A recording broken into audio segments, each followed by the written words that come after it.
नमस्कार दोस्तों, मैं हूं आपके साथ रिया और आप देख रहे हैं द मनमोजी। देखिए, वो सरकार जिसने सत्ता में रहकर देश के ऊपर 70 सालों तक राज किया, वो सरकार जो लगातार ये कहती है कि वो भ्रष्टाचार मुक्त रही, लेकिन वो सरकार अब कहीं ना कहीं पर हाशिए पर हो चुकी है। लेकिन हाशिए में रहने के बावजूद भी वो सरकार ये चाहती है कि किसी ना किसी तरीके से वो सत्ता में बनी रहे, यानी कि उसके बारे में चर्चा होती रहे, जिसको लेकर वो लगातार जो केंद्र सरकार है या फिर जो भी सत्ता में सरकार है उसके ऊपर आरोप लगाती रहती है, प्रत्यारोप लगाती रहती है, यानी कुछ ना कुछ इस तरीके से बयान देती रहती है ताकि जो लोकप्रियता है उसकी कहीं ना कहीं पर बनी रहे। अब आप अंदाजा लगा चुके होंगे कि यहाँ पर मैं किसके बारे में बात कर रही हूँ। आपको बता दूं कि मैं कांग्रेस पार्टी के बारे में बात कर रही हूँ, जिसने 70 सालों तक देश पे राज किया। देखिए, कांग्रेस पार्टी वो पार्टी है जो लगातार केंद्र सरकार पर यह आरोप लगाती है कि वो भ्रष्टाचारी सरकार है, वो सिर्फ हिंदू मुस्लिम करती है, यानी कि जो अपनी सत्ता है वो सिर्फ हिंदू मुस्लिम के आधार पर ही चलाती है और भ्रष्टाचार करती है। लेकिन अब जिस शब्द का वो इस्तेमाल करती है कि भ्रष्टाचार में लीन रहती है भाजपा, अब उसी भ्रष्टाचार में वो फंसती हुई नजर आ रही है। आपको बता दूं कि इस वक्त सबसे बड़ी खबर कांग्रेस पार्टी के लिए ये आ रही है कि भ्रष्टाचार का आरोप उस पर लगा है, और वो आरोप कुछ कम का नहीं बल्कि पूरे 90 करोड़ रुपए का आरोप लगा है। आपको बता दूं, जैसा आप सभी जानते हैं कि इन दिनों ईडी पूरी तरीके से काम पर अग्रसर है, यानी कि ईडी की तरफ से पूरी तहकीकात लगातार की जा रही है कि कहां कहां पर भ्रष्टाचार देखने को मिल रहा है या घोटाला देखने को मिल रहा है। आपको जिस तरीके से पता होगा कि आम आदमी पार्टी के जो स्वास्थ्य मंत्री हैं वो भी अभी ईडी की तरफ से हिरासत में लिए गए हैं।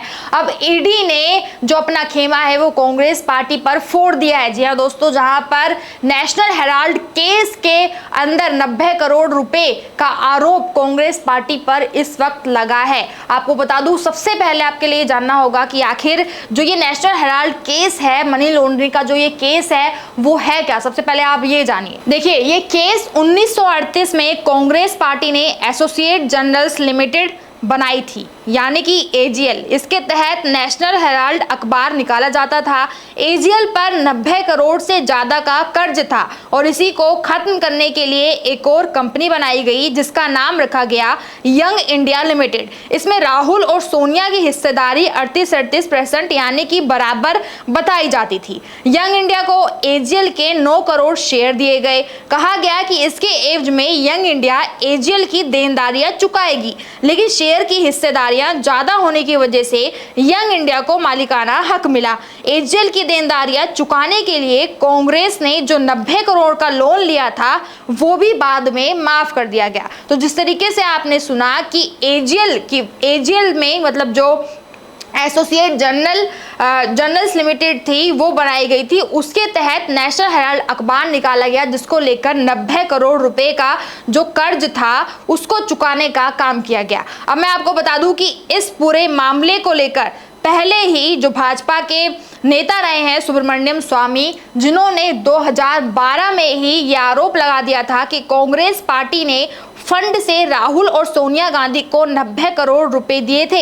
इसका मकसद एसोसिएट जर्नल्स की 2000 करोड़ की संपत्ति हासिल करना था। इसके लिए गांधी परिवार ने महज 50 लाख रुपए की मामूली रकम दी थी। आपने जैसा सुना कि उन्होंने कहा कि पहले ही उन्होंने 50 लाख रुपए की मामूली रकम दी थी, यानी कि जो 90 करोड़ का कर्ज था उसको चुकाने के लिए अगर हम लोग बात करें, यानी कि उसको चुकाने के लिए वो सिर्फ 50 लाख रुपए देकर वहां से दूर हो गए, यानी कि हट गए। वो मामला वहीं पर दब गया, जिसका आरोप यहाँ पर सुब्रमण्यम स्वामी ने 2012 में वो पहले ही लगा चुके थे कि कांग्रेस पार्टी के चेहरे यानी कि राहुल गांधी और सोनिया गांधी ने यहाँ पर 90 करोड़ रुपए का घपला किया है।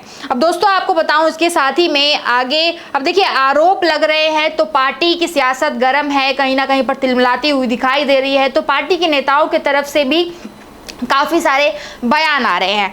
अब यहाँ पर आप देखिए कि जो प्रवक्ता है कांग्रेस पार्टी के नेता है रणदीप सुरजेवाला, उन्होंने क्या कहा है। उन्होंने कहा कि ये तानाशाह सरकार डर गई है, इसलिए बदले की कार्रवाई की जा रही है। उन्होंने कहा कि सरकार बदले की भावना में अंधी हो गई है। नेशनल हेराल्ड मामले में सोनिया और राहुल को ईडी का समन जब भेजा जाता है तो उनकी तरफ से ये सारी चीज़ें कही जाती है कि ये तानाशाही सरकार है, वो डर गई है, जो देश के तमाम मुद्दे हैं उनसे भटकाने के लिए ईडी जो है अब काम करना उसने चालू कर दिया है, यानी कि शुरू हो चुकी है। कभी आम आदमी पार्टी को हिरासत में ले रही है, कभी कांग्रेस पार्टी को हिरासत में ले रही है, यानी कि तानाशाही सरकार है। अब वो ईडी को अपना गुलाम बना चुकी है।